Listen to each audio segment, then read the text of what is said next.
Jogo rápido com o empresário, e hoje a gente vai falar sobre as empresas prestadoras de serviço. O que é o nosso direito e quais são os nossos deveres como empresários. O que acontece? Por um bom período, a gente vinha trabalhando tranquilamente com as empresas prestadoras de serviços. Mas o que se entende? Que na mudança de governo, eles passaram a ter um outro entendimento sobre essa conduta. Então, a gente precisa cuidar muito o quê? Quais as atividades que a gente tem neste CNPJ que é de prestação de serviço. Quando eu tenho que observar quais são as atividades, eu tenho que ter muito cuidado quais são os colaboradores que estão alocados nesta empresa.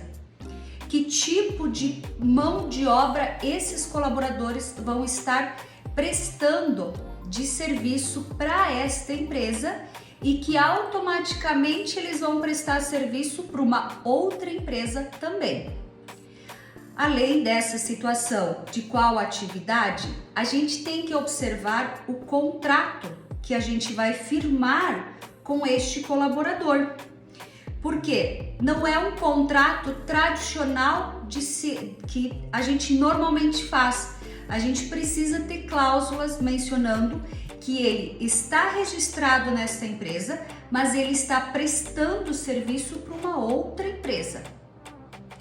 O que acontece também? Nas empresas prestadoras de serviços, em algumas, a gente encontra junto a atividade de supermercados ou de venda de mercadorias como atacado ou distribuidora.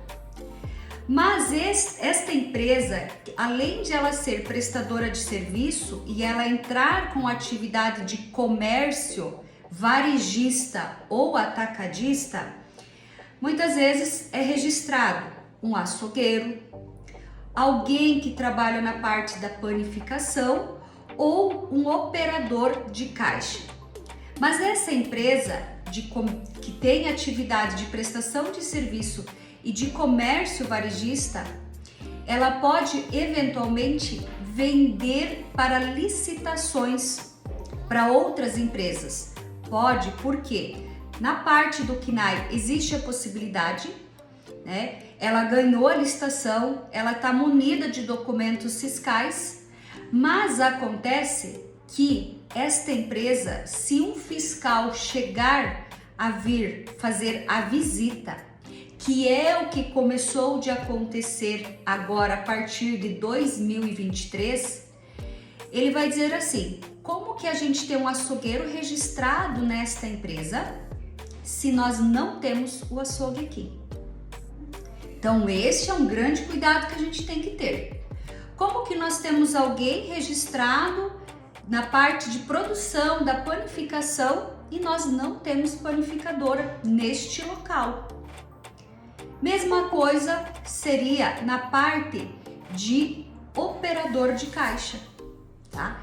Então, essas três atividades, elas não podem, porque geralmente esta empresa, ela obviamente, ela vai ter um endereço diferente do supermercado ou do atacado que vocês têm ou da distribuidora que vocês têm.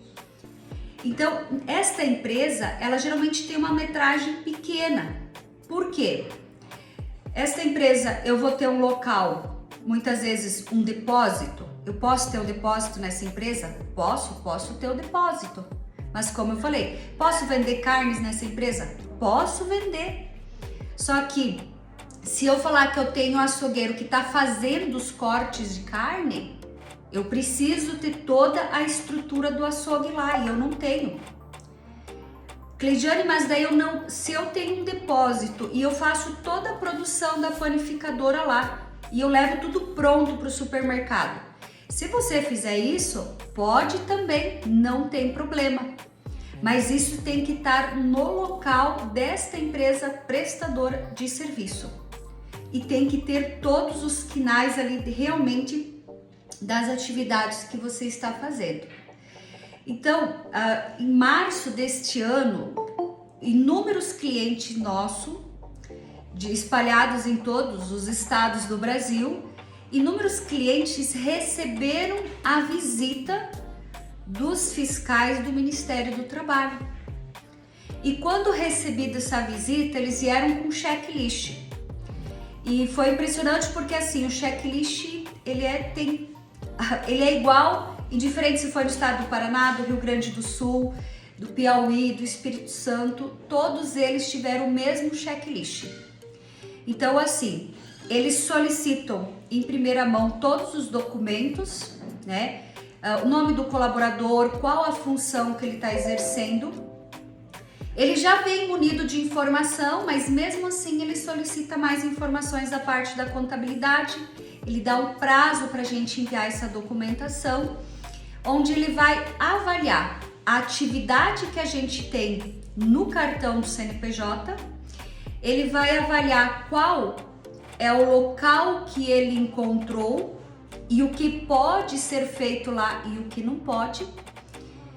Então, por isso que a gente tem que cuidar. Se no endereço eu mencionei certas atividades correlacionadas com as atividades do colaborador, tudo certo. Se eu falar que tem açougueiro e nessa empresa de prestação de serviço tiver um açougue lá, ok. Eles não questionaram e falaram que tá tudo certo, pode continuar com o colaborador lá. Mas essa empresa, ela estava simplesmente vendendo para prefeituras, participando de licitações. Agora, diferente, se eu tenho um supermercado, eu tenho uma empresa de prestação de serviço. Nessa empresa prestadora de serviço, eu não tenho atividade de supermercado, mas eu tenho um açougueiro registrado. Então, o que a gente não pode e o que a gente não aconselha? Ter somente a prestadora de serviço. Não podemos deixar açougueiro, pessoas que trabalham na parte da planificação e operador de caixa. Essas pessoas têm que estar registradas no supermercado. Teve situações onde eles encontraram isso, só pediram para fazer a transferência dos colaboradores e tudo certo. Teve situações que além de fazer a transferência, houve a notificação por quantidade de colaborador. Então a gente não pode mensurar o que cada auditor vai fazer, mas assim, o que a gente conseguiu entender que não pode ter essas pessoas. Então a gente aconselha a não ter essas pessoas. Por isso que a gente vai pegar juntamente com cada empresa, olhar as atividades que vocês têm, sugerir quais as atividades vocês podem ter disponíveis e quais os colaboradores que podem estar nesta empresa. Um outro cuidado pertinente que eu sempre aconselho para vocês nas empresas prestadoras de serviço. Tem que ser emitido nota fiscal mensalmente das atividades que vocês prestam serviço. Mensalmente, quando vocês enviam a nota para a empresa a qual vocês prestaram serviço, tem que enviar junto a CND do FGTS e do INSS para comprovar que vocês estão pagando a parte dos encargos trabalhistas, tá? Outra situação, o supermercado que contratou a empresa de prestação de serviço precisa fazer, e a orientação é o depósito bancário do valor, tá? Posso fazer depósito, posso fazer 4 depósitos no mês, não preciso fazer um único depósito, tá? Não aconselhamos, mas a Cleidiane trabalha aqui no supermercado, mas ela tá registrada na empresa prestadora de serviço do fulano. Então, eu faço um encontro de contas, eu desconto o que ela deve aqui no supermercado e eu vou pagar menos para a prestadora de serviço. Não aconselha-se fazer isso, porque isso não é legal, tá? Então, assim, se a Cleidiane, o salário dela é de R$ 2.500, eu tenho que pagar o valor do contrato qual eu fiz do supermercado com a prestadora de serviço. Eu tenho que direcionar esse valor para a prestadora de serviço. e a prestadora de serviço quem vai direcionar os pagamentos aos colaboradores, tá? Então, se a Cleidiane deve no supermercado, depois ela tem que ter a ciência que ela tem que ir lá pagar no supermercado. Então, a gente tem que cuidar, não pode se criar esses tipos de vínculos. A gente tem que separar a documentação para realmente ficar tudo com idoneidade e não termos problema, tá? Então, esses são os grandes cuidados que a gente tem que ter. Ah, mas ambas as empresas são do mesmo grupo econômico. Ok, se elas são do mesmo grupo econômico, mas eu tenho que saber que são CNPJs diferentes e eu tenho regras para ser cumpridas. Porque se eu não cumprir essas regras básicas, eu posso ser penalizada, tá? Outro detalhe importante, as pessoas que realizam a prestação de serviço pro supermercado, eu sempre tenho que cuidar quem vai dar a conduta para essas pessoas, tá? Como que eu vou estar delegando essas pessoas? Senão eu posso ter problema de 2 vínculos trabalhistas, tá? Então, sempre eu tenho que separar muito bem as minhas 2 empresas documentalmente e, além disso, a questão da delegação das atividades também. O que a gente também sentiu nessas situações de visitas do pessoal do Ministério do Trabalho, algumas notificações, outras só visitas, e eles fizeram algumas orientações, né? Deu para sentir, e olhando mesmo pela a legalidade, nenhum colaborador é penalizado por essa situação. Quando digo que o colaborador não é penalizado, porque a empresa qual contratou ele, a de prestação de serviço, ela está pagando todos os encargos obrigatórios que são para o colaborador.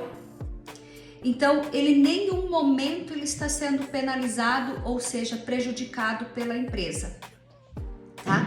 Então, isso vocês também podem ficar tranquilo, e foi isso que sentimos dos auditores, ou dos fiscais, como cada um queira alocar, né? Mas eles não penalizaram nesse sentido, porque realmente eles sentiram, não, o colaborador não é lesado.